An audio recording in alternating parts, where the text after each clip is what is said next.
Yagyee yuxatini likat yuhan. Seqanin qa Yagyee yakwahih. Qal tikatih aya qone yagahtis hih. Ya wasaat wune. Ya ade qaqah qishagawiye. Ya hu qadukh. De saai kathetseok ak Lingít kha. Shawak dach aya hu. Du een aan bishagoon kuyu kwan kwa. Ya gal.aat llukach adich wisati. Ya jaeg ging chishugu. Which yach aya du ach chastu sag. Gal.aat qa. Ya awa llukach adi awa uhan. Seed kach aya ke uwat. Aqa awa yang ak kwan ani. Ye haschi wunne. Hastu tuasagu. Wegal. 1940. One qanin saya khoach wadistini. We akach ayakadujahit. Lingít, shukat kuu, kate. Ye awe achu awe dak hiti yang. Hastu tuasku shukat kuu ayikas waati. Ya yidat. Dak hitisa at achtuasago yichokudi ekwati. Ajoe hasu Yéi Ya konachoe hasu ya skundi yuduasaga skundi. Ya hajakti cake decide to ayashkundi hukoa William Paul chak owe hajis yeji wanetsu. Ya gwatlisaku ya Qaqaha dis qatuwasagu qasahu ke hasaqaqiqi.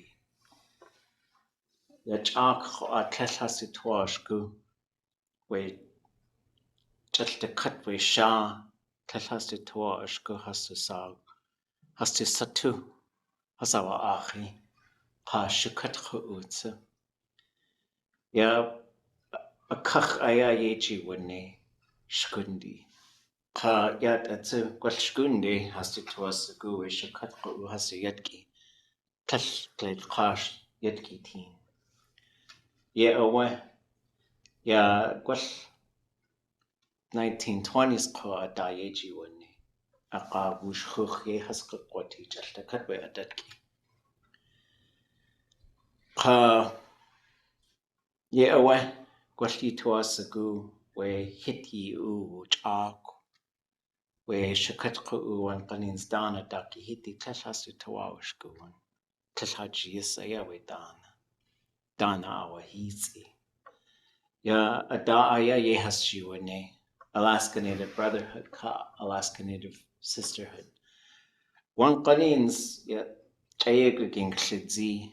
Qanakhoy hasu tuasagutsu. We ahini kusti. Yaltakatuhana yache kakachtusti. Talkadain hastu tuashku chak. Yahu katangi ka hakusti. Kheqa aya an yakutusti. Ya yidat qa chidekhi ahatuati on qalnins. Qol ahin yakusti hil qasaqati. Qol tuasagu hayu katangi tin. Hil just like hil yuku kitsi at yachyati. Like ujach kudidal ayaltakat ya ha'ani cook. Ajoyach tu yake seqanen. Dukusti data yajakahtune. Take Dana has outlayech. Akach aya do ya.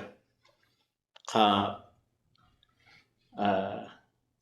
atayich aya we do yel. Has to ichwadishi ya atekatish hitya. Ego ging wutlitzi khoa. Ya adusa akaushahit. Kanach ausaku adadawa at Yahay katishhiti. Lingít kashhiti qatlash auska. Cacha achtu in cachonika da. Decha lawyers qua we call a kayewuti. Gwash iya choka. Yisitinge a dekach shahiti. It's like Tlatuashko, which is teeny aayí. Helge wasakwati a kachaya kakashahidi. Like Tlatuashko a kakashahidi. Ye awachan hasakawanik. Kacha akoa has to eat hot the sheeting. Gwashi saku. Avoid a walk yidu a sago at a walk to a walk kutzati koa. A Daa Yéi Jiné a Dísi. Ye awe hatu asagu has to inkachani get a walk to a walki hatu asagu a Daa Yéi Jiné Dísi. Chan hasakani keshade keshadin koni dan koni ya kudach uzg. Ye awe aqawe ahatu yake wait atsu kuya da high kutzati adan adisa akayeti. For the rights of all you do a saga at Alan Hayton Roy Peratrovich aya awati ka asatu saga Ḳaax Diane Benson who aya Elizabeth Peratrovich husati. Like the he naya University of Alaska Fairbanks a khejkhwani like yende shani Dísi aya D.L. Bartlett do ish Senator Bartlett husatian Ḳaax klein ho aya kwan ani ke uwat Qanachoi tulla ani Shakespeare qanachti to asakul qayi out tu da one qanins bujinio khawul ratkin khatka khatkhewus ha yisitinge we Elizabeth Peratrovich qiya da hai Khasaku we actors adusa Elizabeth Roy Peratrovich husati we qiya da hai kha ha Khasaku and Elizabeth Roy Peratrovich khatka ha akhyan nakhiyak aqawi yatatsu Molly of Denali or Shkashnikoa Akaushahid, where Vera Bedard, ya weta Elizabeth Peratrovich atuyeti, who aya dusa or dusatu aya wuduach laganai Elizabeth Medicine Crow.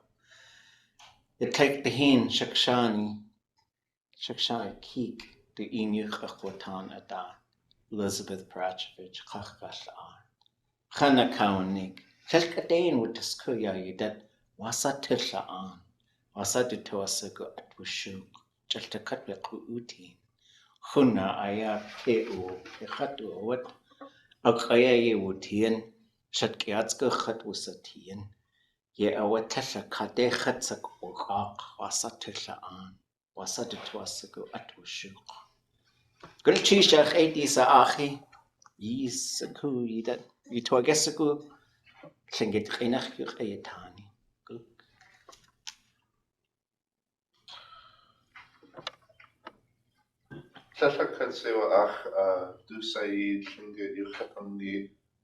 But you talked about Elizabeth Peratrovich a lot. You talked about those signs that said no natives or dogs allowed. Talked about something about the form line that they're using nowadays being too small or something. I didn't really get that. Yeah. The coin, right? Yeah, the coin. Yeah. Oh, the coin. So when the coin came out, I had assisted with the design. I was kind of not supposed to talk about it, but I think it's okay now. It was like sort of like teaching people Lingít, I think. Because like form line is something I know a little bit about it, and but the artists that worked on the thing didn't know form line. They would just look at stuff and they drew something that was pretty okay, but it wasn't great. So I said, well, and they said, well, could you help? I was like, sure. And there were 2 lawyers on the phone.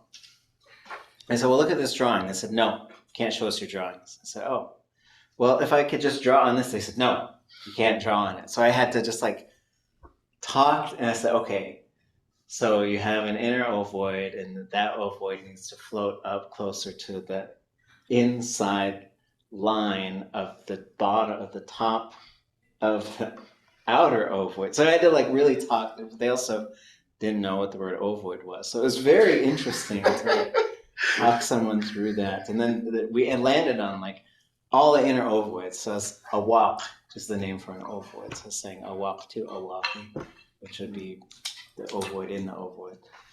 It needs to have a fine line around it. That's just how it goes. And I was explaining that. I said, well, we can't do that line. It's too small. I said, okay, well, it'll be fine. And then someone made fun of it not having a line. But then they didn't know that I drew. Well, I didn't draw, but I helped them with the thing. I was like, I couldn't say anything.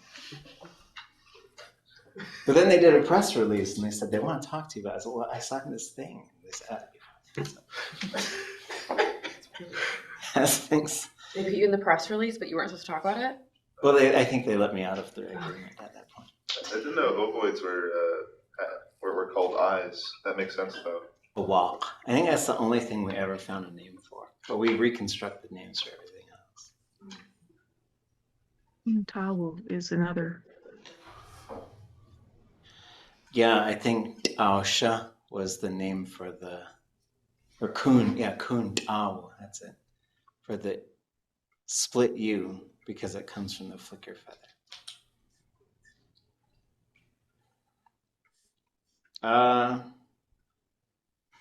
What else? You know, one time I was teaching a class, and I'm usually pretty good. Like I don't usually lose things, but I've lost a couple things I do regret. And one of them is Roy Parachovich Jr. sent me a letter that his mom wrote to him when he was younger. It's very, you know, she died really young, but she wrote her kids letters while she was, you know, facing what she knew she had to face. It was just a really heartfelt letter. I don't know where it is. But I do have other things, like, you know, just the way that they wrote. And then, yeah, there's a chapter I have on her. What else? What else was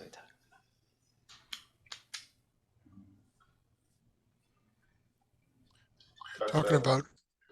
Like the founding of the Alaska Native Brotherhood and Sisterhood. Well, yeah, the work that they did, really. So, like, I think it is important to think about Elizabeth Parachovich and to celebrate her. And I think it's important to also just celebrate what the Alaska Native Brotherhood and Sisterhood did. Kuteen. I couldn't remember her, Roy Parachovich's name, so it's Kuteen. And he was Ḳaax Hitan from Kuyu. I think when he was, I don't think he was born there though. I don't know. It would be in this.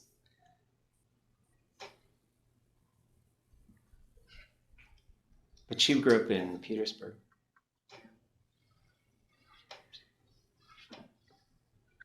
There's always the fun rap sing-along for Elizabeth Paratovich from Daa Yéi Jiné. Yeah, that's Mary Cruz. She composed a rap song. It's great. You talked about the way that she shamed Senator Bartlett for. Well, no, it was Senator Bartlett. I think was cool. Oh, who was it that? It was the one that right behind the Alaska building, Shattuck. Yeah, and it worked. Like she did, like use a moral argument to convince someone who was a white supremacist to think about this differently.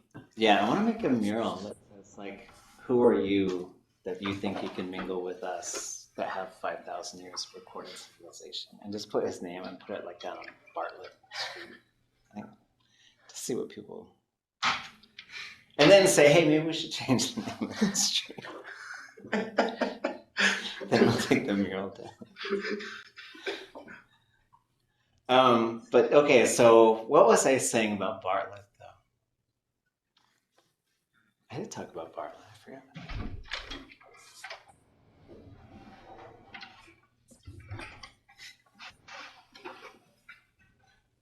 So I used to teach English at the University of Alaska Fairbanks before I taught Lingít here. And there was a lady who was quite elderly and incredibly nice and fun. Her name was D.L. Bartlett, and she taught Shakespeare. She would teach like one class a year. So excited to teach Shakespeare to people. And I'd chat with her, and she was fun because, like, especially I think in the kind of 2010, maybe somewhere around there, 2011, to run into someone who's not indigenous and is probably close to 80 years old, or maybe is 80 years old. And for them to just look at you and point at a picture and go, yay, like, I just blew me. Like, what? You know, and so like she knew a little bit of Lingít. The movie came out. There's a movie about Elizabeth and Roy Peratrovich. It's called For the Rights of All. I think it came out through PBS, maybe. And when it came out, she asked me about it. She said, "Did you see that movie?" I was like, "Yeah." And I was excited because I said, I know both the actors who played Elizabeth and Roy Peratrovich, Alan Hayton and Diane Benson. And she goes, "I know Elizabeth and Roy Peratrovich." It's like, "You're cooler than me." And so she's very fun. Yeah, so I thought of that. And I thought of Shkundi. Do we know who that is? William Paul. William Paul, right? And so thinking of, I think it's good to like put all this, like take this energy that goes into Elizabeth Peratrovich Day and not take attention away from a Lingít woman who's incredible and powerful, but say also, let's look at what William Paul did. Alaska Natives didn't have the right to vote, didn't have the right to own land, didn't have the right to go to whatever, so they couldn't go to, there were segregated schools, like pre-1920s. And in the 1920s, he was spearheading efforts to change all of that. So rights to vote and desegregating schools in Alaska. It was wild because I usually show his picture and like a lot of people don't know who he is. They at least know who Elizabeth Peratrovich is and what she did. And so what she did and what others did was to really advocate for ending public segregation and discrimination, where you could just put a sign up that said, "No Indians allowed," is what the sign said. But what's interesting is they must have burned all of those signs, because I was talking to someone from the State Museum, and they're like, I don't agree with that principle, but just as a historian, we would love to have one of those in our collection so we could talk about it. But no one, as far as I know, no one's ever seen one. The only thing I've ever seen is a picture that says "all white help." And so I know that they existed because people talk about them. But it's an interesting thing that's kind of. And they stuck around for a while. My mom remembers still seeing them up on buildings when she was a little girl, when she was born in '59. Yeah. And her brother, who is 8 years older than her, remembers them. And they were up for a while still. Well, I'm sure it's like when slavery, and like I'm sure everyone didn't go home and just like release them like at the minute that it happened, right? So it's like there was probably a lot of resistance to this, and to be honest, there's probably still some resistance today. There's probably some places that, I mean, I don't know. There were some fraternal organizations that named themselves after animals that exist in Southeast Alaska, and they used to not allow Native people, but they would like have a Native band. It's weird. Anyways, other thoughts? It's a good day to celebrate. Any language questions, things you've been thinking about?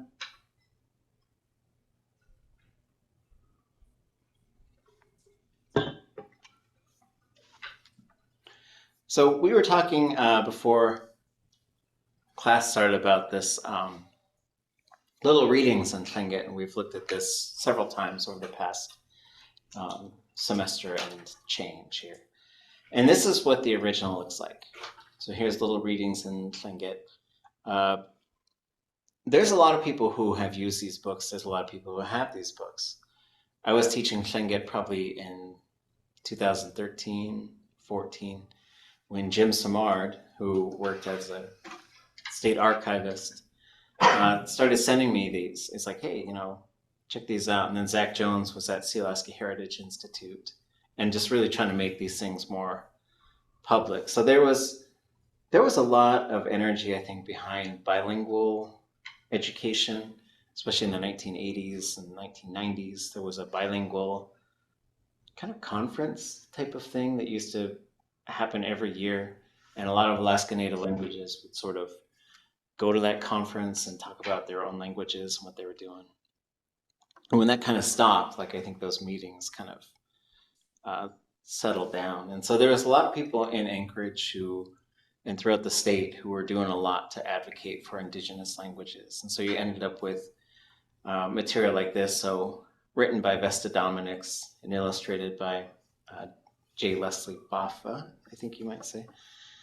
And so this is what it would look like. What is she laughing at, her sister? So here's so it would be like, that's the English on one side and the Tlingit on this side. So we recognize these drawings. And so what I did is just worked from this document and just dropped these, did screenshots of the illustrations and dropped them into Illustrator.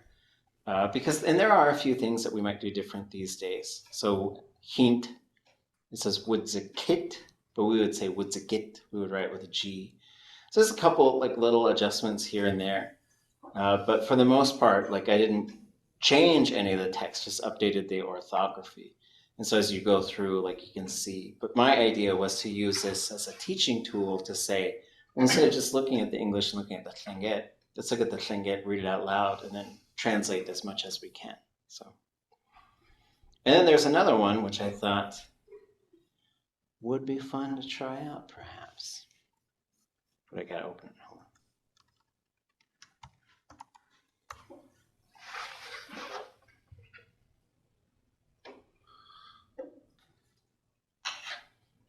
That's it. But never mind. I thought we were going to translate that. Sorry.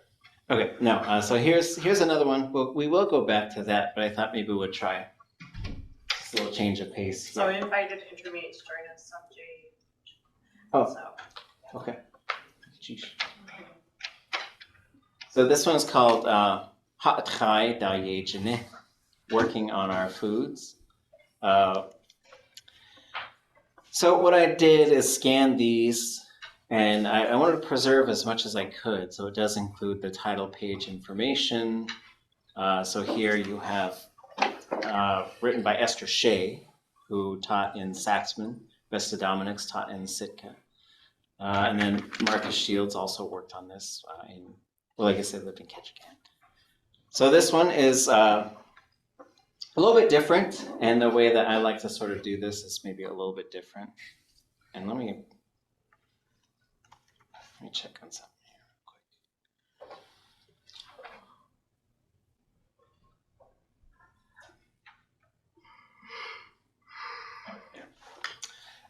quick.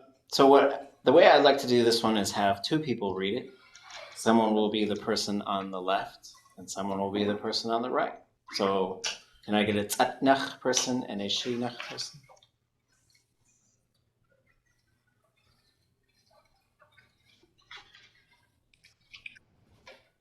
Sue John.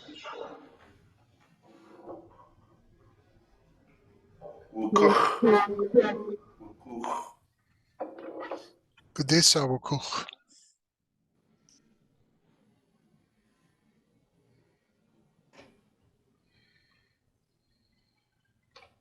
Okay, someone has to be the person on the right. You gotta read all, this is your line, this is your line, this is your line. Okay, it's okay, we'll take it from the top. Who's person left? I think that's Atsai playing, and who's on the right? I can do it. Okay, Finish. Gook. Gusu John. Wukuch.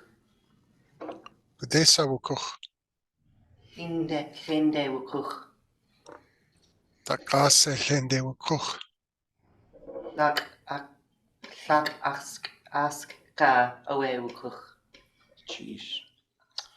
Okay, so how would I translate Gusu John? Where's John located? Where's John? Where's John? Wukuch. He's like traveling, like boating. He went boating. Yeah, he went. So like motion verbs can appear just like this without any indication saying where. So if you just say wugoot, you just say they went walking. Wukuch, they went boating. What about kutesa wukuch? Where do they boat? Where did they boat to? What about Shende wukuch? Is Lane like to mudflats? Yes. Low tide? Yes. So when the tide goes out, what's there is shame.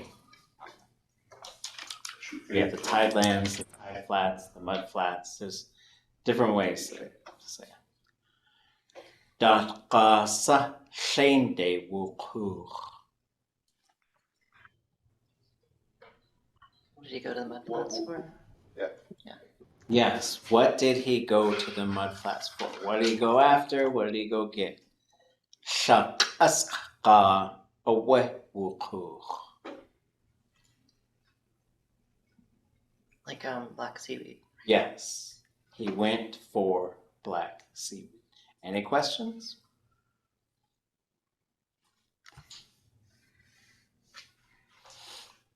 Okay, we need two more people. We have a left, tzaknach, and a shinach. Okay, gook. Gusu N. Ugut. Adu insa uat. Dutla inuat. Gash has akau guaha. So, Akak gusu, guaha. akakwaha. Gusu and. How are we going to try? Let's do this. If you answer, try not to answer a second time. Gusu and. Translate. Where's Anne? Wugoot. She walked somewhere. She went walking. Right. Adu insa uat.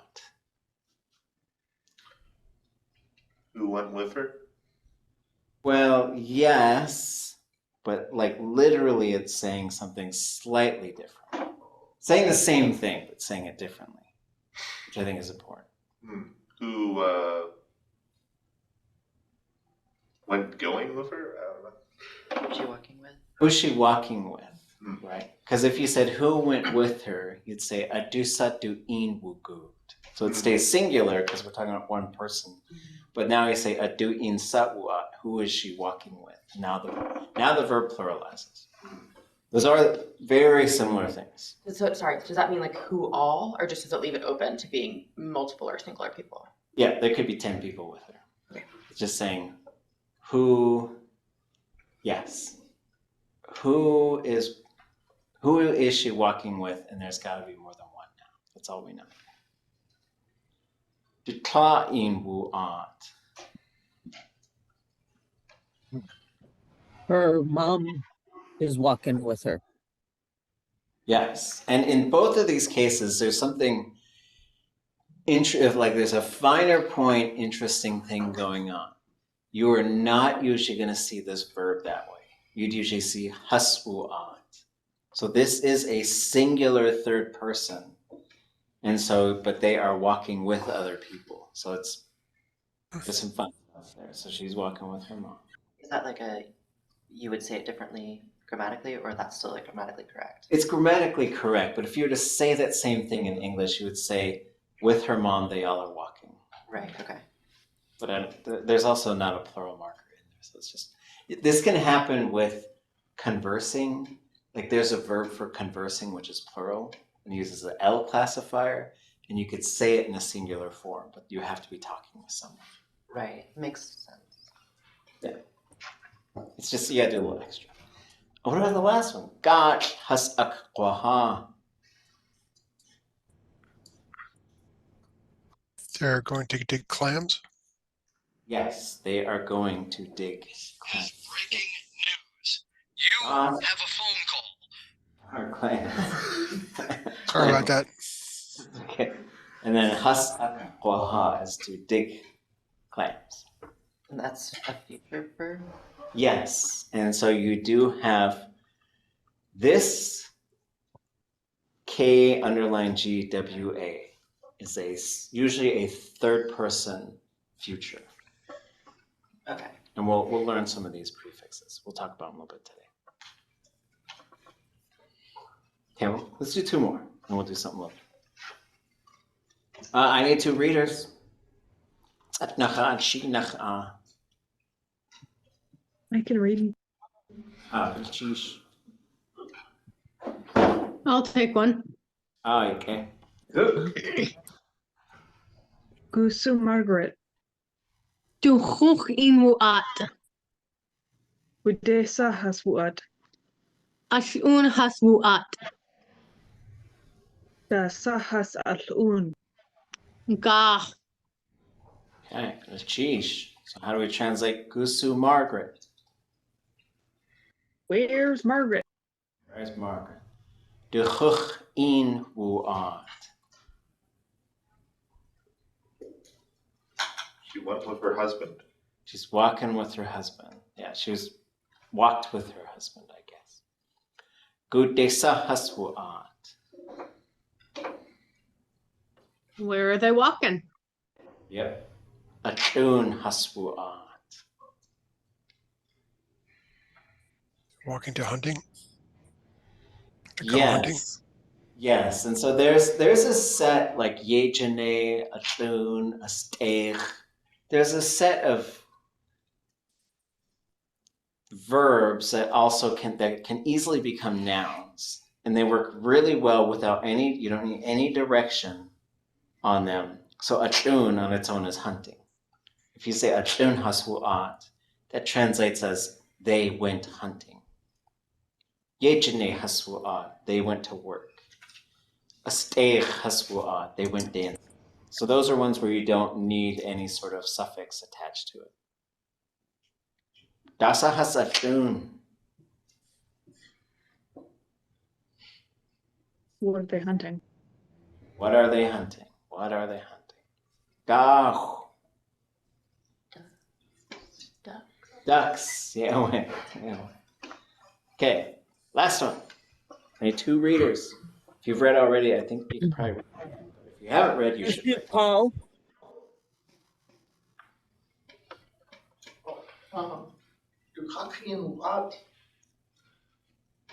Udesa haswuat. Dasahas asun. Sheesh. So, translating, Gusu Paul. Where's Paul? Dukak in wuat. Walking with their maternal uncle. He went walking with his maternal uncle. Gudesa haswuat. Where did they go? Where did they go? Achun haswuat.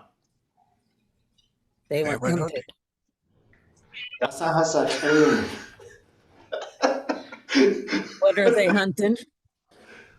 Puapanoa hasachun. They're hunting the deer over there. They are hunting deer. Yeah, away. Okay. Good job, everybody. So it's a new text, but you see, like what these things were doing, right? These very recognizable patterns. These things were early 1980s, I think, late 1970s. Is this in the classic text section of the website? Yeah, but I don't want you to look at the whole thing yet. Okay. Because we'll finish it, but then go check it out all you want. But I don't want you to know all the answers and then just recite them. That's not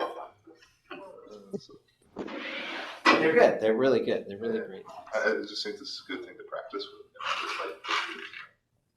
Yeah, right, because they are useful, like when we go back to little readings in Lingít. Like, well, I think this is where we left off with this one. It's been a while. Does someone want to read this whole thing? Okay, someone read this whole thing. I gotta stop asking if you want to.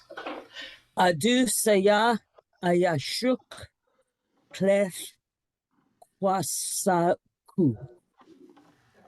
Adusaya ayashuk. Kechwasakut. Okay, what is that saying? And how would we translate those? I think it says, "Who is this laughing?" I don't know. Okay, so let's go way back here. We have Dasawe Ashuk, do Kikawe hint Witzagit.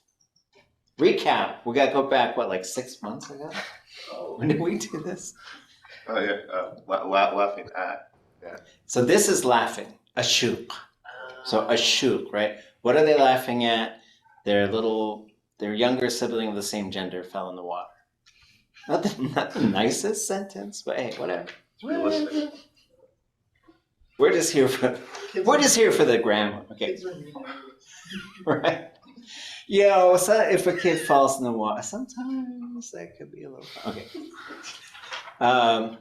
So now we've got ayashuk. That's just like It's general. smiling, isn't it? Yes. Okay, sorry. So the ya makes it smiling. Yeah. Right? And here's a couple. Okay, you are going to learn how to recognize how verbs can sometimes lock up or kick out the object. So in this case, ayashuk, smiling at it or them. Ashuk, laughing at it or them.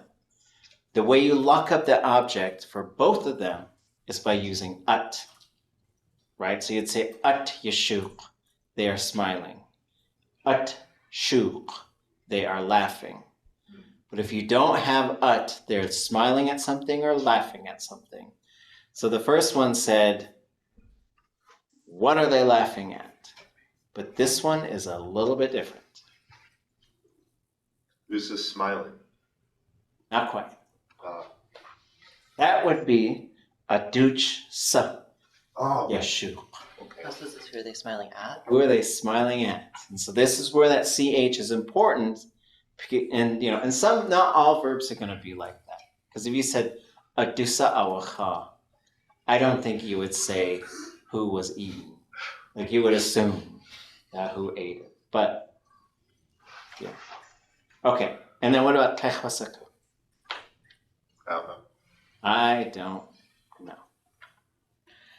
Let's pay attention to end vowels, okay? Because sometimes if we just have a little bit of uncertainty, we might say adusaya awayashu. We got ayashu. Okay.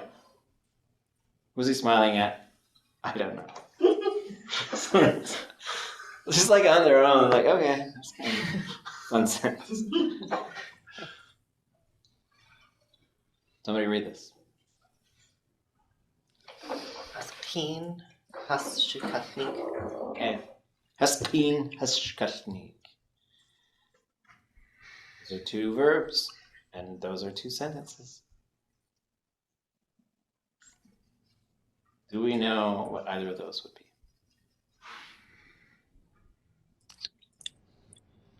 Shkanik is telling stories, I believe. Yes. So the verb on its own would be to tell stories. So if we have hus in front of it, how might we? They're telling stories. They are telling stories. Or we say they all are telling stories if we're trying to differentiate between the singular and the plural. What about haskin? Is this a new verb for us? Deswasaku.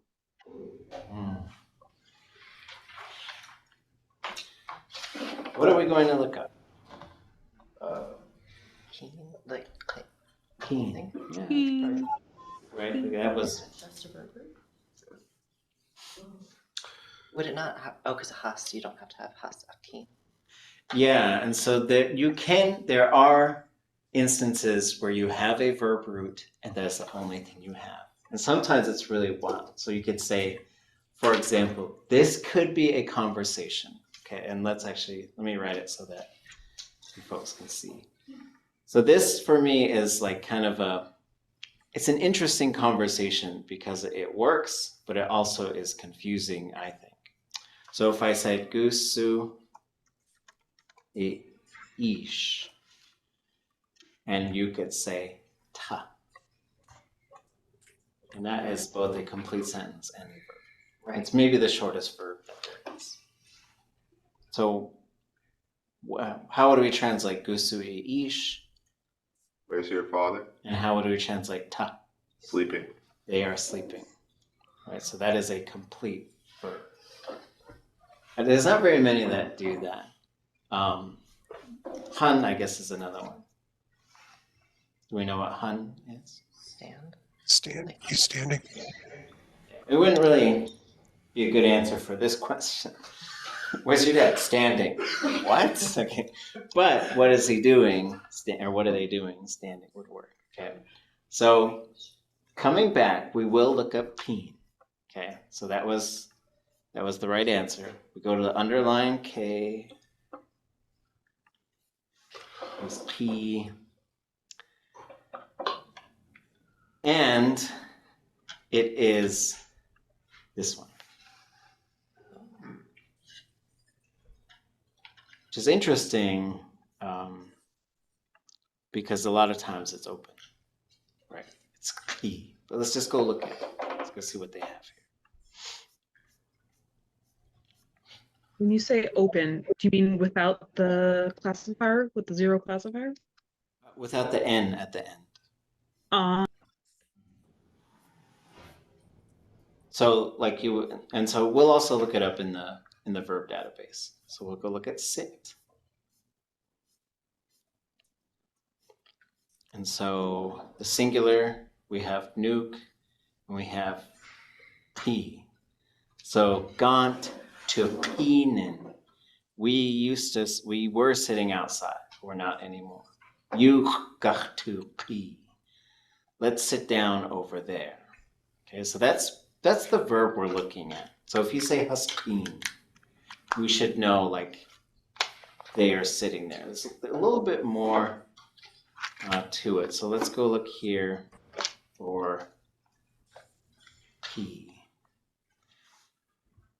So with sitting and standing, there are two different, these get a little funky for two reasons. One is because you change the verb if it's singular or plural. Two, there's two things. There's the act of sitting down, and then there is the verb for sitting there. So one of them is an event verb. So here you would say "káyé" for everybody sit down, and then here you would say, you have to say it this way: "Yéntaqin," we are in the act of sitting down. But this doesn't mean like we're sitting over here. This would be the action of sitting down. So the other one is right here, and this is what we have. Haspin. And I don't know if this is fully documented in the verb dictionary. So this is just something you have to sort of remember. So and in this one, at least the verb root is pretty much kind of the same. Because if you would say, so how do you tell one person to sit down?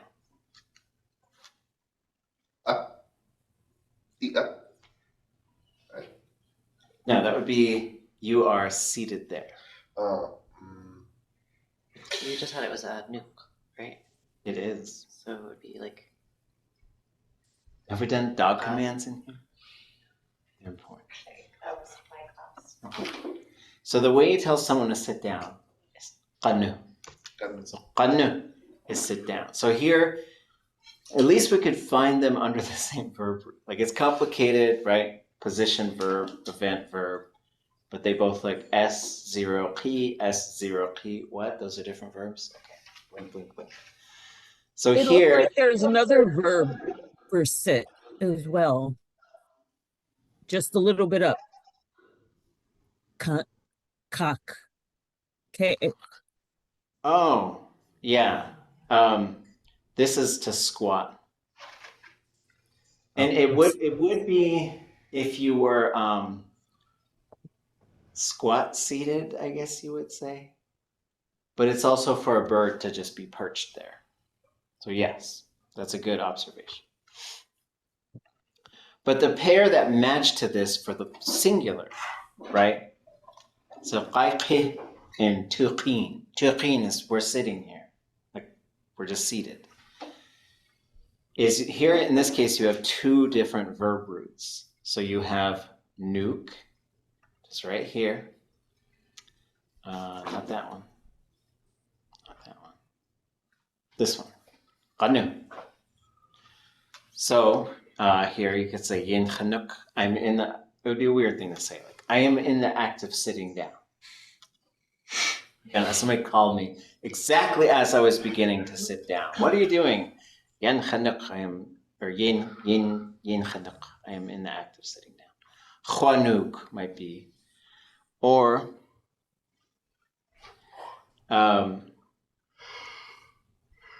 there's a raven story. And in the raven story, his nephew, Crow, says, you've been invited to a ku'ik hosted by the Kushta. The landowners are hosting a ku'ik. They want you to come. And Raven says, well, I heard they were only giving, everybody there just gets 1/2 of a black cod head. That's not enough for me to eat. I don't want to be hungry. I don't know. This is just how the story goes. I don't know how he thought of that. But he says, go see and tell me what it's like. So Crow goes, takes a look, comes back, and he says, what'd you see? It's like all kinds of food, all kinds. So Raven says, I want to go. But I'm embarrassed because I'm late now, because I didn't want to go. So I'll pretend to be blind, and you lead me into the ku'ik. So just because it needs to get more ridiculous, when he comes in, he yells,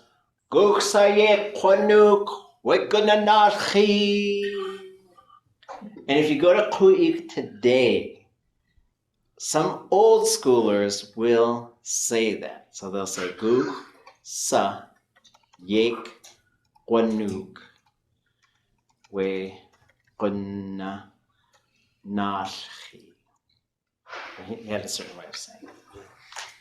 So what is that saying? This is your key to taking a break. Is be able to translate a raven phrase.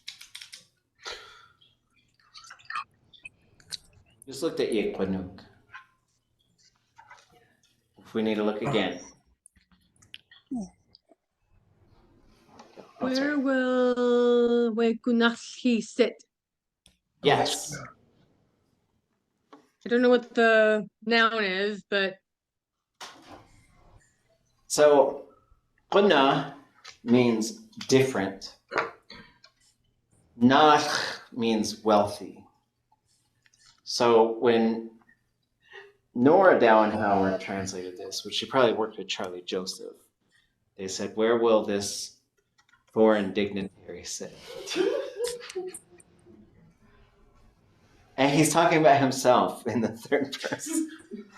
So it's such a fun story, I think. And then these little birds come in. They're called Ḥaax. And when they come in, they're going, aha, aha, Daa Yéi Jiné, aha, aha, Daa Yéi Jiné, Yechechus iti kayao leshu, Yechechus sana, sana. And that's the origin of Lingít dancing. So it's a wild story. Some of the raven stories are just wild. It's like, it seems like it's just like gets more and more wild as you go along. So there's, to come back.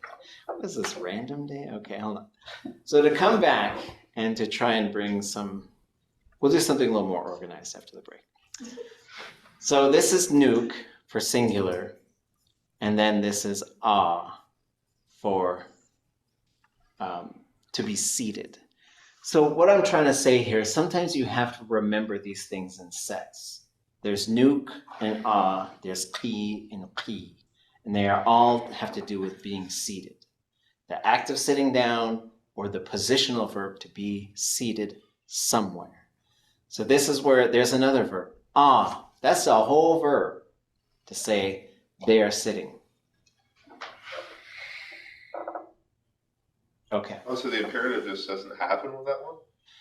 This is a positional verb, which means it is there, and that they really only appear in the imperfective. Okay. So han, nook, so hastak, that's they are standing. Hasqin, they are sitting. So that's all you're saying is like they are seated.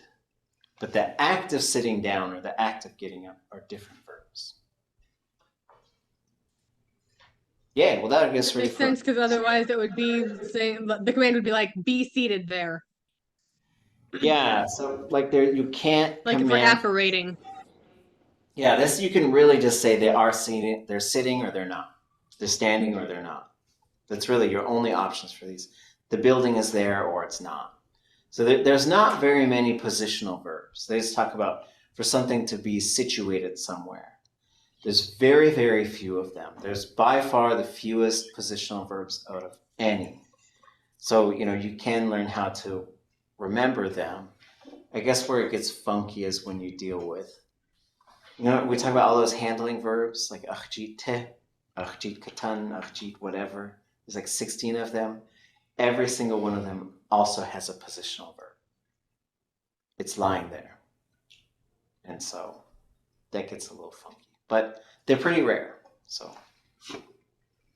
Okay. Just avoid them forever. Nobody talk about anything being anywhere. Well, you can always just say Yagyee, and we can just deal with it like while you are learning that. So. Okay, you better take 5 and come back. Sheesh. Come back 5 minutes. Does that mean positional verbs don't have aerialises? They do in the negative. So you'd Okay, say because it either is or not. tesh and that's- right It's there. not. Okay. Because I saw a meme once about somebody talking about positional verbs and aerialises. I didn't get it when I was in the beginning, but now I kind of get it. Okay.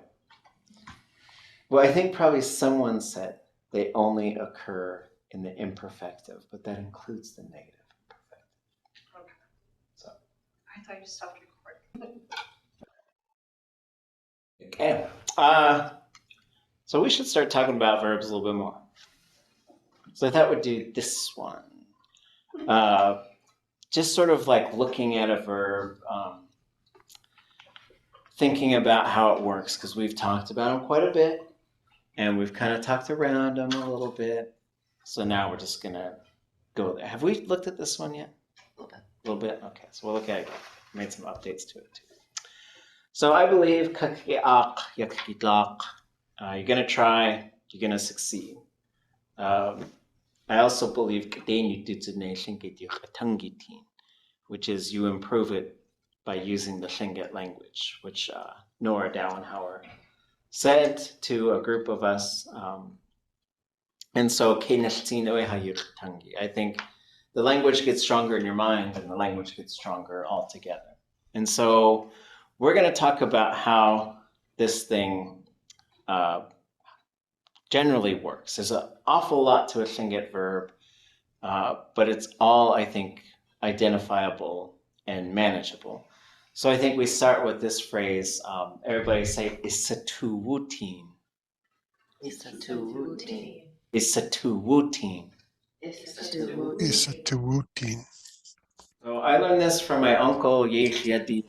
I was working in his carving shed, and there was just like a little bit of a downtime, and so I just grabbed a broom and started sweeping up wood chips, because there's always wood chips in a carving shed. And he said, Isatuwutin. That's what his uncle used to say to him, which was, don't wait to be told, go by your own ambition. So that's my prescription to you all in terms of like how to keep going with Lingít is like, don't wait for the thing to happen. Make the study group, make the conversation happen, make the language gathering happen. So these are verb components.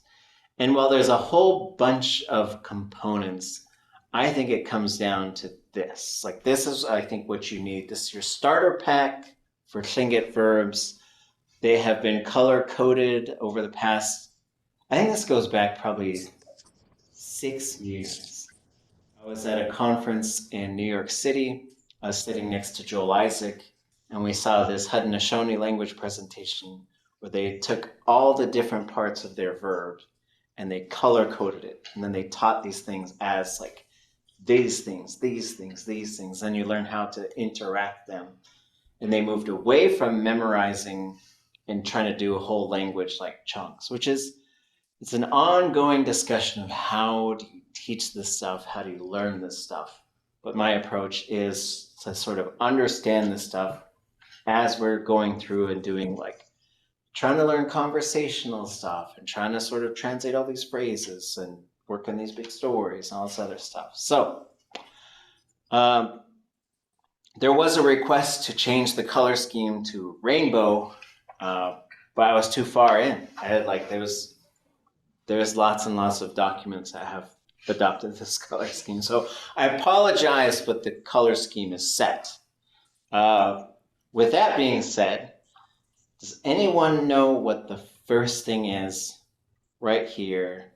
Why there might be this line? Why there might be this marker? Any of those things? So the little marker is the root marker. The root marker. So then what might this thing be doing right here? That's showing everything in the prefix. Yes, that's showing what the this is everything in the prefix.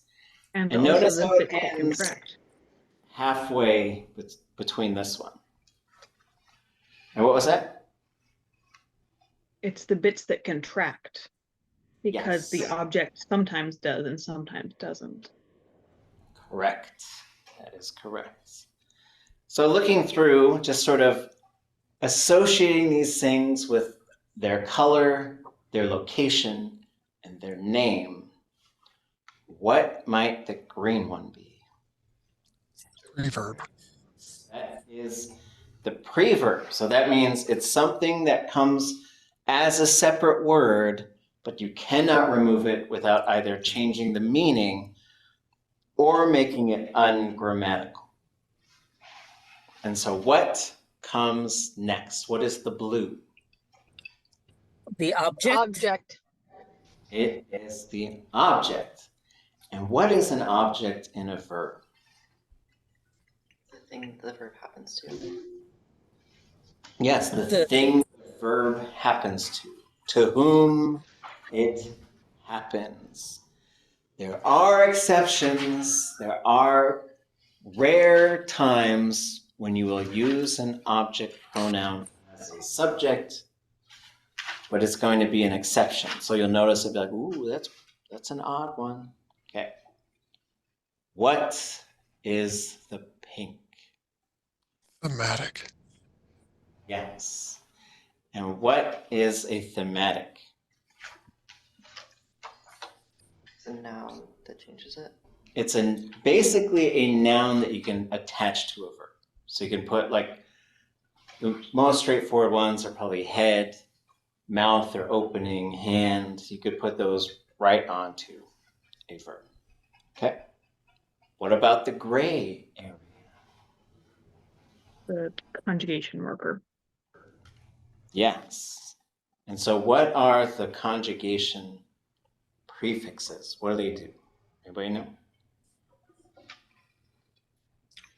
Determine whether it's future perfective or other. Yes. They will change the verb mode. So we're going to learn how many spots there are. And there's some of these, even though there's like one color, there's 4 things you can have in here, and there's 4 things that can have something in here. Although here you can only have 3 at a time. What is the red one? The subject. Subject. In a verb, what is a subject? The one doing the doing. Yes, the doer of the verb.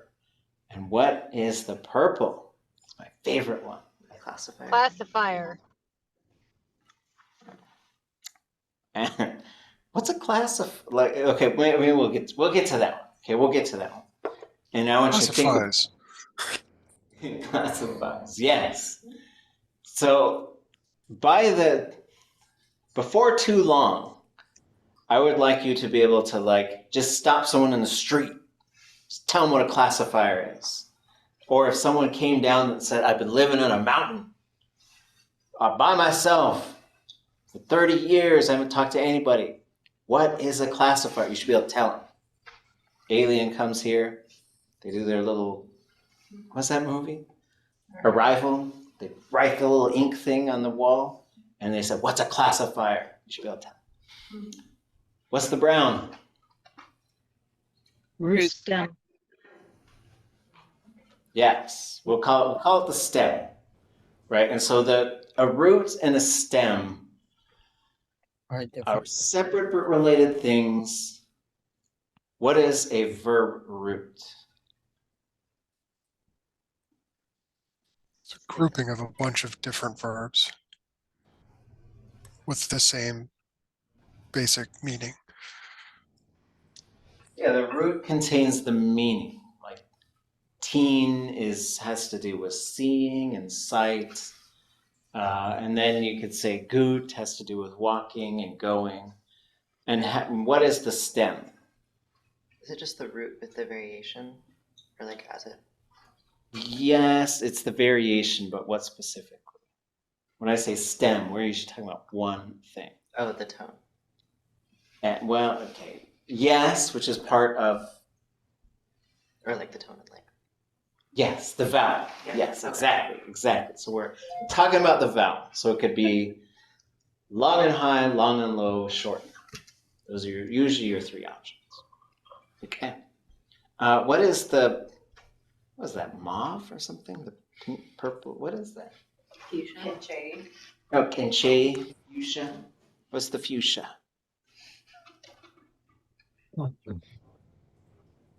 Is that a suffix? That is a suffix. We haven't done a whole lot of them. There's way more in the prefix than the suffix. But there are suffixes on verbs. The most common ones deal with repetition. And what is that? I should name these colors, I guess. What is this yellowish thing over there? Oh, what? Is that yellow? Is that green? Yagyee. Dasa? Datyaksa? Okay, what is it? Post verb? That is the post verb, right? So a separate word comes after the verb, and if you remove it, you alter the meaning. This is a lot more rare than this side. So Lingít likes everything, it likes stuff way up front. It's like, give me everything right at the front. That's what Lingít likes to do. Okay. So thinking of that, when you look up a verb theme, these are now color-coded thanks to nook, David Strong, who towards the end of one spring semester several years ago said, hey, you should color code all the verbs in the dictionary.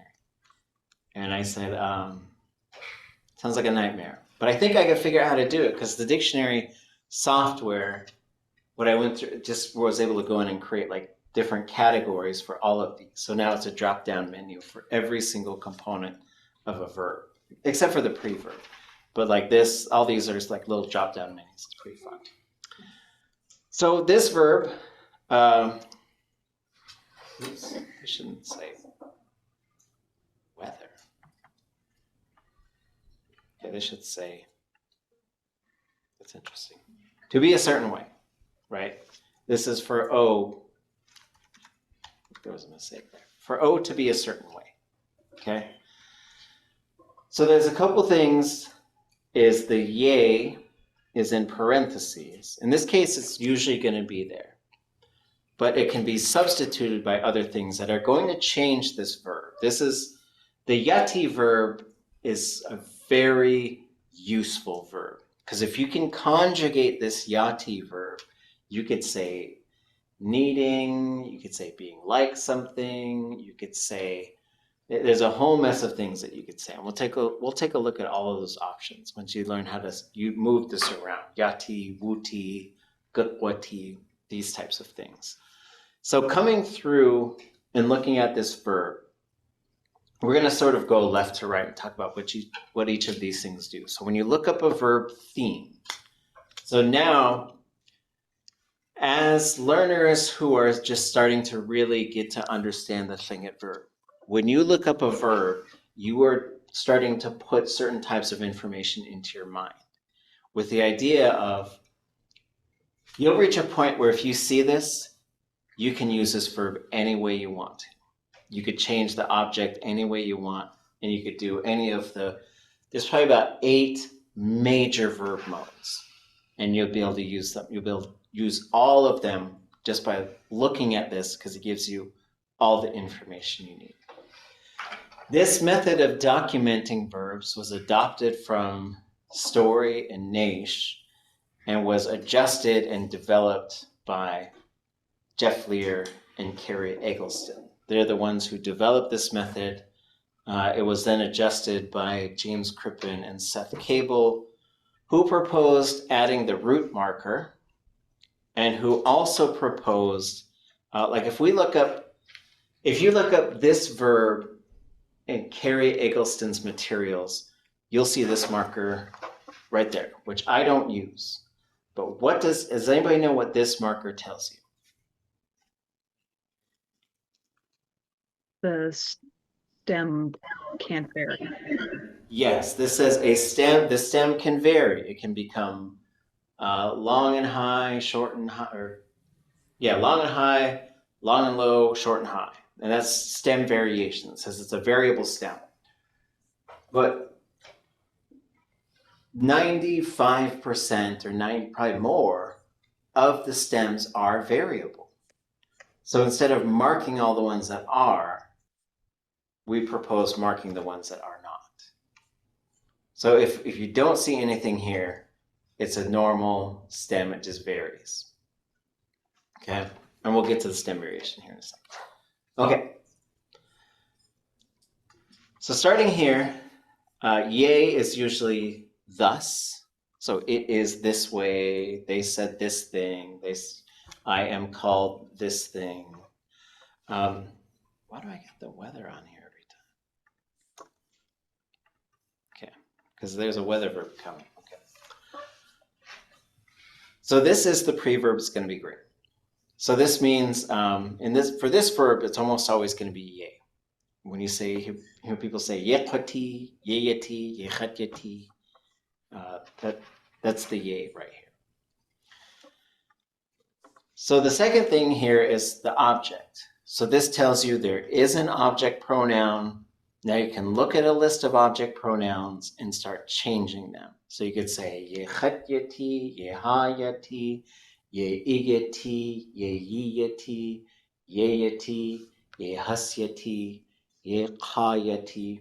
You could say yeatyati, but I don't think it makes a whole lot of sense in this instance. But that's pretty much all of the object pronouns. So you end up with a list of things that you could pick from, and you learn how to sort of move this list around. So you can switch from me to you to us to y'all, so on. So the next thing is the classifier. The short answer is the classifier changes what the verb does, what it's talking about. So we might be talking about agency. Is it good, or did somebody make it good? Are you sick, or did somebody make you sick? It can classify things to say it's a living thing or a non-living thing. It can be reflexive, which means you're doing the thing to the self. And agency and transitivity are talking about the same types of things. So it could be a certain way or someone could make it a certain way. And we'll talk more about that because it also marks, like, it can mark whether or not the verb has happened or not. So this is the verb root and it contains the meaning. So T with the number 1 means to be. And then you got a whole bunch of verbs that can be built off of that. To be. This H is talking about stem variation, which is one of the last things that we usually talk about. Like, building a prefix is very important. Like, you learn how to build a prefix, you learn how to change it for object, for subject, for verb mode. But then you will learn how to read this. So this letter H means this stays low in repetitive forms. That's what the letter H means. It's called a fading verb root. The other thing you might see there is a little X. The little X means the stem does not change. So ich sechan. It's chan every time. Okay. So then this little number 1 means there's another T. So T number 2 is handling objects. T number 3, I think, is imitating. Right. So this tells you that there's another T, but it's a different one. It's a homonym, and you just have to remember which one you're sort of dealing with.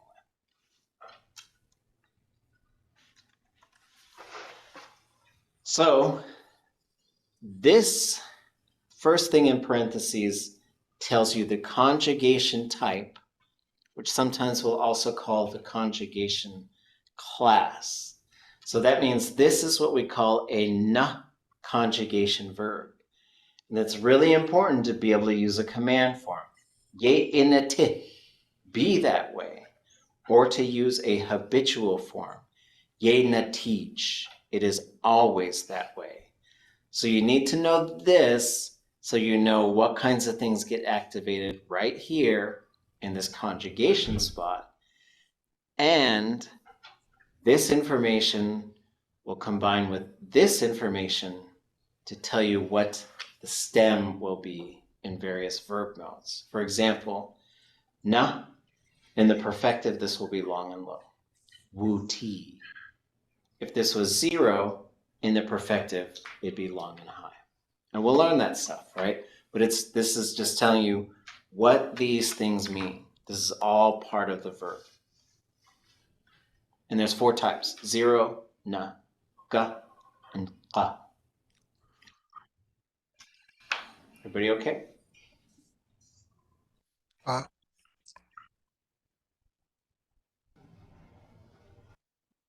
The next thing is right next to na, it says state verb.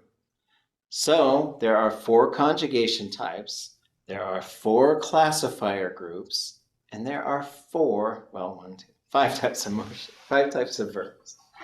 So there are motion verbs, act verbs, event verbs, state verbs, and position verbs.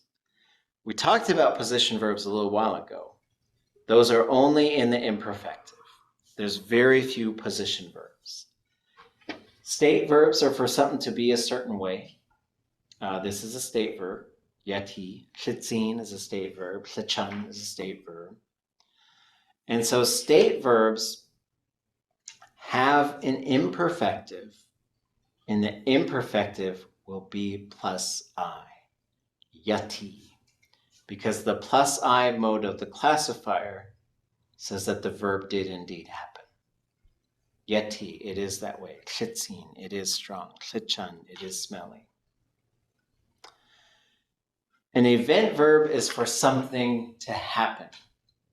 And the important thing to remember with an event verb, there is no imperfective. There's a time when it didn't happen. There's a time that it did happen. There's really no time in between. An act verb is for someone to do something, usually to something. It has an imperfective, but it's always going to be minus I. So the act verb, state verb, and the position are the only three that have an imperfective. An emotion verb is interesting because it can take any four of these conjugation types. So it could change with the type of motion. It also tends to change the verb when it pluralizes, and it does so and sometimes in ways that are difficult to predict. You just have to remember. One more thing. So this is this information here talks about the transitivity of the verb, which is saying, is there an object? Is there a subject? Is there only one? Is there both? Right. So this is marked in. So, well, okay. Let's start here. There's four different ways that this can be: transitive, object, and subject. Subject in transitive, only a subject. Object in transitive, only an object. Impersonal, neither. These are marked in the Story and Naish verb dictionary. This one will say TR.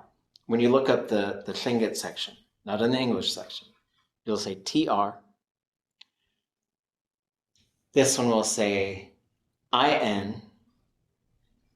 This one will say ST. This one will say IM. And we'll just go look and see if we can spot that. So here we are. Just scroll down and we'll just start looking at the top. ST, only an object. TR, object and subject. TR, object and subject. ST, only an object. IN, only a subject. The impersonals are a little bit rare. If you just have empty parentheses, they don't know. They didn't figure that out. And then sometimes there's a question mark where they'll say, that's what we think, right? And we don't really, like if you look at Eggleston stuff, it's not marked. It just says O and S, just to let you know whether or not they're there. But I thought it might be helpful to just add that information afterwards. The weather ones are usually going to be the ones that are impersonal. How far do we gotta go? There's one. Haa, for it to be dusk. That's because nobody's dusking. Nobody's, making it happen. So they mostly do with weather and other things like that. Any questions about any of that stuff so far?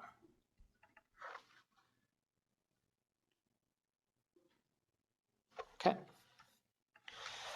So here's another verb. So here's, this is what the weather one was on, all those other things. So here's the exact same verb as above. Na verb, state, but now it's changed to impersonal because it's not an object. Now it has k. This is talking about for the weather to be a certain way. So if we go through, it does all those same things, but it has this pink thing, k, which it refers to a given space. It's interesting, like we can talk later about what exactly that means, but for now, it's like talking about some kind of area. Everything else, so this is still, you could say, yakunate, if you're gonna try and boss the weather around, but I doubt you'll be successful. But you could say, if someone says, siyodaku satanyang, you could say, yakunatich. It's always that way. Or if you're somewhere where it's sunshine. Okay. So on that last one, it was color-coded pink. So does that mean it's like the subject? This is the thematic prefix. So the subject would be right here, and it would be red. So there's not enough, maybe I thought Maybe I need It a looks lighter. pink on there. Well, the subject should be red. Okay. Going back, yeah. So, but maybe I need something closer Ah. to this than that red. Yeah. Good cheese for pointing that out. Or shoosh, that's Barbie. Oh, okay. Okay. Get some Barbie pink. Yagyee. So what does this one tell us? Somebody walk me through this and tell me all the things that are in here. I read these things left to right when I look at them. Like an object. It has an object and a subject. The subject. S S classifier. classifier. S classifier. The root doesn't change. Yes, It's always the a stem, Khan. the stem never changes. So Stem we're never always changes. short and high. It's a state verb. It's a state verb, so there is an imperfective form, and it'll be plus I, so it'll be sikhan. If there is indeed love, it will be sikhan. And a Ga conjugation. Yes, so to the command form, you could say kasakhan, love them, or it. Or you could say khat kasakhan if you're just real bossy. Like, well, that's a song too, so you could translate that song. Love me. Kasakhan. Okay, we'll sing. It's transitive, right? So this is just a reminder, because this is important. You can't take that out. You can't take that out. And if they're not there, you can't add them. It's specific to the verb. The verb will tell you what it has and what it does not. Yay. Yeah, so there is object, subject, classifier, right? So it's going to be se for a lot of the ways that we use this verb. That's why we say ich sechan. That's se that's in there. You could also say klesh ich sechan if you wanted to. I don't know. There was like it's anti-Valentines Day cookies. We didn't do our Valentine's stuff. maybe if we have time, we'll see. This is the heavy stuff, so maybe we need something kind of fun. Okay.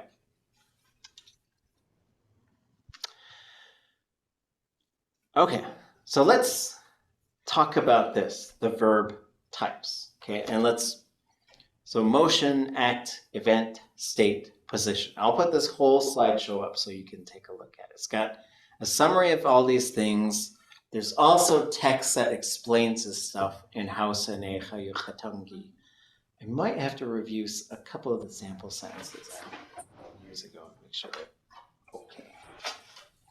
Okay. So going through, an act verb is for someone to do something, often to someone or to something, right? It has an imperfective, but it's minus I. That means the classifier. We'll talk about the classifier, but that tells you can predict what the classifier is going to be. If it's an act verb, and if it's a zero group classifier, the classifier is going to be 0. An event verb is for something to happen. There's no imperfective. It often uses a progressive imperfective. It's in this process of happening. Ya'anasquain. But that's why for some of these verbs, you talk about like something that's right now. Like how do I say I know it? Huasiku. That W in there tells you that that's the perfective mode of the verb, which is not the past tense, but it's just saying it must have already happened if you do indeed know it, right? So a state verb is for something to be a certain way. A lot of times it uses object pronouns. An awful lot of them are ga conjugation, which generally means upwards. Think about it if you want to. It has an imperfective and it's plus I. Motion verb is for something to move. It does not have an imperfective. It uses a progressive like yanagut, yanakuch. ya nashih.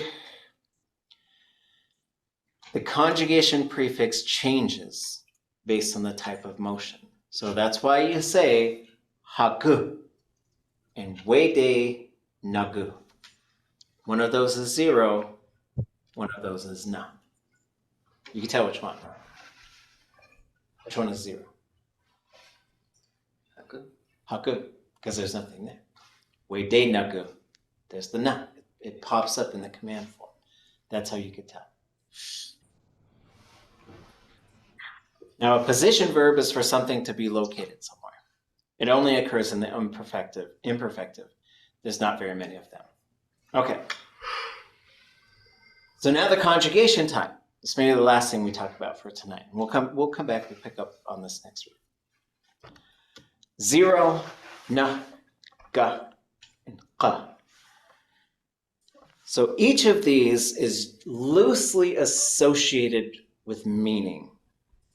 So 0 means it's coming, usually it's saying it comes to a specified end. There's some sort of goal. In the progressive imperfective, it will have ya. In the future, it doesn't need to have anything in front of it. So ya ana squain, they're getting to know it. A na conjugation verb is ongoing. It doesn't mean it goes forever, it just means there's no specified end. The progressive here is also ya. Wede ya nagut.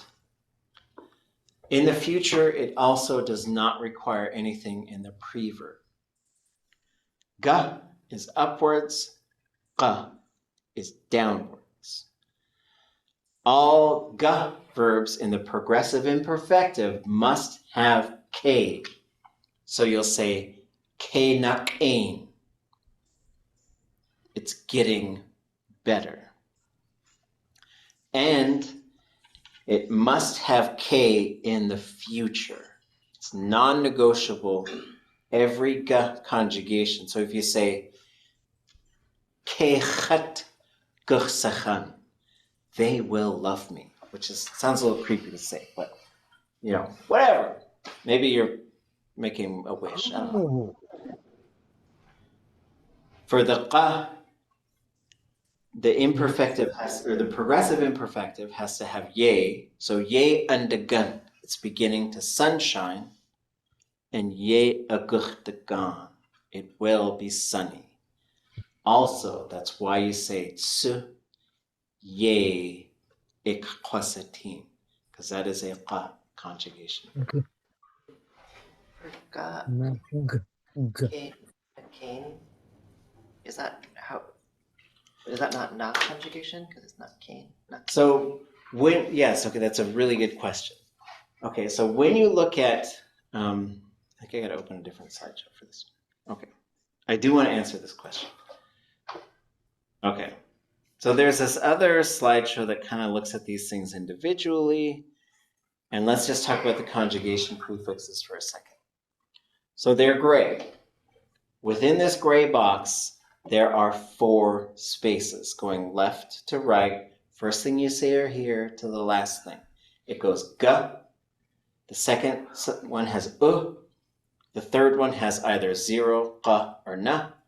And the fourth one has yu or qa. What you do is you put these into certain combinations to create verb modes. For example, you need to activate the conjugation prefix of the verb and qa mode to get a hortative. So you say na, qa, tu, nakh, tu, aat. Let's go. But, so looking at spots number 1 and 3, these are the conjugation prefixes. There's also a 0, but we don't worry about that because it's not marked. Of these 2, ga and na are the only ones that have 2 jobs. So they say, I will pop up for the conjugation prefix, for a command, for a hortative. But the ga conjugation says, I also do work for future verbs. ga. It doesn't matter what the conjugation prefix is. And na says, I'll be there for every progressive verb. So it doesn't matter. You say yena, yana, kena. That na is just there because it says I also do progressive stuff. Okay. That's a lot. There's a lot to this, but the mystery will continue. It will become crystal clear in your mind, I believe. Does it always have to have all three in the command, hortative, No. etc., etc.? Again, an imperfective will never have any of these. A command will only have the conjugation prefix. A hortative will always have the conjugation prefix and this one down here we call qa mode. The perfective will only have the perfective marker. The future will always have ga, the irrealis, and qa mode. So you can only have three, but it's like you activate certain ones for certain verb modes. Which, if you're curious, there's like a little book for a board game that I made years ago that I never made the book for. And someday I'll finish the book. And then we'll do something with the board game. If everyone hasn't thrown it away in protest yet. Okay.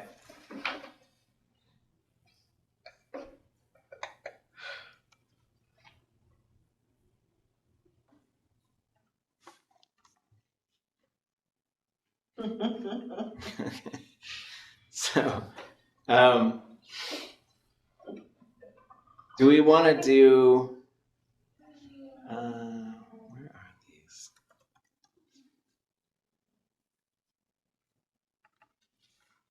Do we want to do Valentine or anti-Valentine first?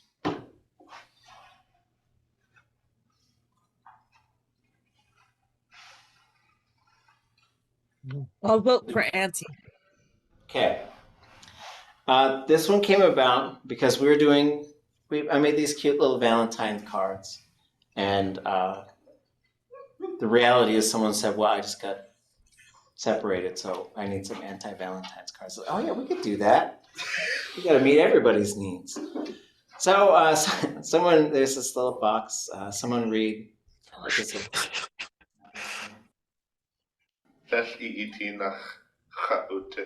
Oh, how do we translate that? I don't need you, I'm fine. Yeah, I don't need you.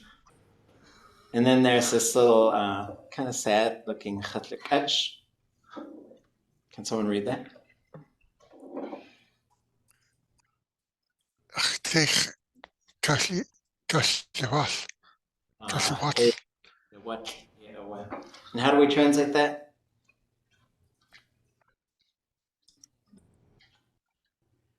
Do we know what teig is? My heart. Kaisha, what? Broke. You broke my heart. Can someone read this one?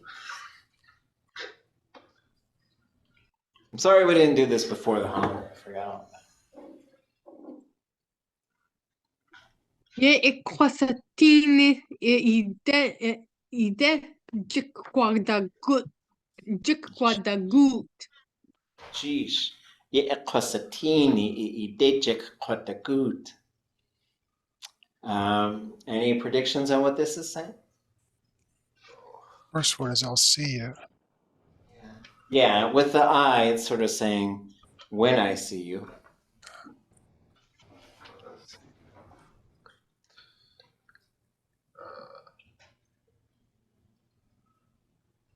I'll come after you. I will attack you. Oh. It's kind of an incriminating card. Because then, if you, in the court case, probably say, well, I got this card. And then. It's a good way to get the court system. Good practice for a restraining order, maybe. Yeah, right? There we go. I think it's the last. Yeah, this is the last one. What do you read this one? Tle-ida hatudi. Kesh-ida hatuti. Any predictions on what this is? I'm not around you. Well, it's got the t part. So you'd say, Kaa Yéi Jiné.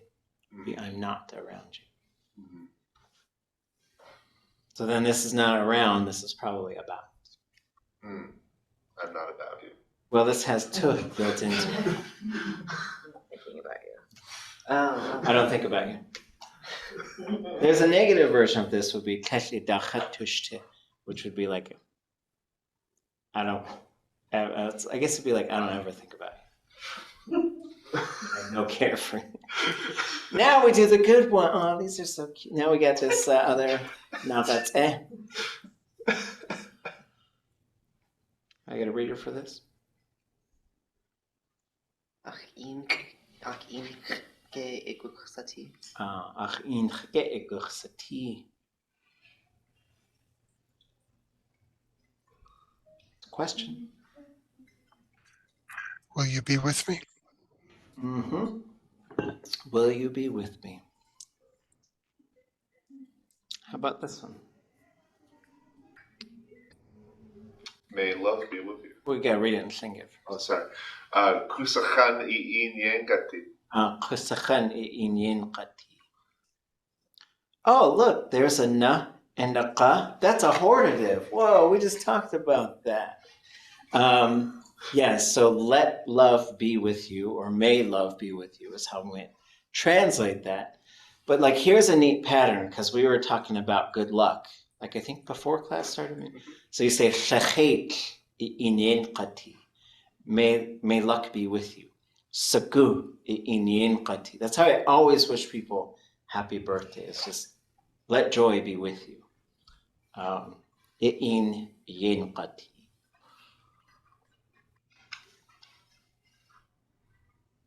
Does that mean that luck is always a default good state in Lingít? Yeah. Sheesh. Things like, it's associated with things on the left as well. When you sneeze at the left nostril, it's good luck. If you send a conversation to the left, it keeps the good luck going. Oh, that's interesting, because in English it's like left has a negative conjugation, but right has a positive conjugation. Like, I'm pretty sure like the left comes from, like the word left comes from like some sort of like lift or something like that. It's like an old French word for fool or something. Oh, interesting. Like, Yeah, The word sinister comes from Latin for left. Achadi. Someone read this one. 2 more to go.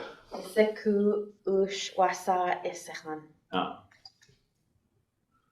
We know this one? Yiseku ush is a fun one. It's like, only you knew how much I love you. If you only knew how much I love you.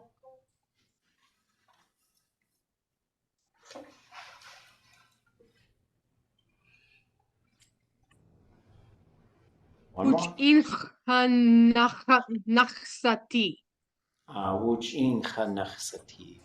I see a na and I see a contracted qa. Looks like another hortative to me. may we be together? Or let us be together. There we go. Okay, I'll put these up on our class webpage in case you want to save them for next year. I do think I also made these fun little heart, those little chalky heart candies that come out with words on them. So we were making fun ones in the language nest, and I made ones that said Ichsechan, Kesh Ilchan. I think I had 2 others. And then somebody made them into cookies, and so you could buy those cookies. And it says like, oh, Ishakshaqe, you're pretty. Kesh Ilchan, you don't stink. Ichsechan, I love you. And I think there was a 4th one. But it was funny because I think and then someone saw them and asked if they could make them into cookies because they sell cookies. And I said, yeah, sure. Then like a year later, I see these cookies around. I was like, those look really familiar. And someone said, it's because you wrote them and then let them use them for us. Like, okay, yeah. So, okay. Any thoughts or questions before we go? Y'all's homework is up. Sentences are up. We are going to be focusing on verbs, and like this is a lot, trying to look at everything, but then we're going to narrow our focus to the classifier, talking about what it is, how it works, changing subjects, changing objects, and what happens when we do that. Then we start moving into changing modes. And it's a lot, but I think once you unlock this stuff, it opens the whole language. It really does. To the point where you'll look up one of those themes and you'll say, okay, I know how that verb works now. Like I've got that verb. And then you'll get to a point where you'll hear a new verb and you'll say, that I know that verb's not written down anywhere. And then you'll ask a speaker how you'll say, command someone to do that. Like for example, this happened to me, I think, a year and a half ago. Someone said, áayí. I was like, what's that? They said it means to lip sync because you don't know the words to the song. That's my new favorite verb because I think it's hilarious. And I think it happens a lot when you're dealing with dance groups and stuff. Like once the lyrics come for the Lingít song, all of a sudden everyone's just like mumbly Joe. It's like, and then they get to the vocals and sing real loud. Drives you nuts when you're dealing with dance groups. But then I said, how do you command someone to do that? And he said, nanush. I was like, I got it. I can use that verb any way I want to now. So you'll get to that point, and like it's really fun, and I think it is liberating in your language learning journey, but you have to talk to other people about it. Like especially like the folks who are studying it. And you'll see a speaker who'll just switch to yay or k, and they just do this naturally. It's wild, especially when you think of how many verbs are out there. Every single verb has like these critical elements to it: the conjugation type, the classifier, and how those things interact. Okay, next week I'll be teaching from Anchorage, so we'll be online. Check your sentences, do them by Tuesday so we could share what we came up with. I don't know if we'll do it next week. We might. But when we start class, before we record, we might have a little table that we all pick a character and sit at. So we could just start sending things around the table instead of saying, answer at your own, because then it'll just be a different pace. We'll try it out. Okay. Sheesh. Okay. Sheesh. Will we at some point start looking at the different modes independently of each other? Because, like today we're talking about this mode and this mode and this mode and this mode and this mode and everything. And I'm like, whoa. Yes. So the first one is the perfective, because if you want to be able to tell a story, it's going to be mostly perfective verbs. Then we'll do the future, because it's probably one of the longest ones, but it's the easiest one to predict. Okay. As long as we're like gonna slow it down and it's not like, and a thimbleful about verbs, so have 12 different modes and good luck. Yeah, no, but there is That's kind of the way my brain's feeling today. Yeah, no, because we're just sort of doing this overview of what all these things are. Then we go through and start saying, like, look at this. Now let's do this one mode with these verbs. But the first step is looking at a verb like seig and just changing the object and subject. And we'll start with the object. Okay. So we'll take our steps. So even though we cover all of this stuff, we're planting seeds, and we'll let those plants grow a little bit before we try and shake them around. Okay, then I will not worry about trying to water and prune and everything, all of these different things tomorrow. Yeah, like think about it. I'll put a couple other resources up on our website that are optional if you want to just sort of, if you're curious and want to read about it. But for now, like our focus is on translating these sentences, which will contain things we're focusing on, which is starting to say like who's doing it and changing that around a little bit. Ah. Sheesh. Sheesh.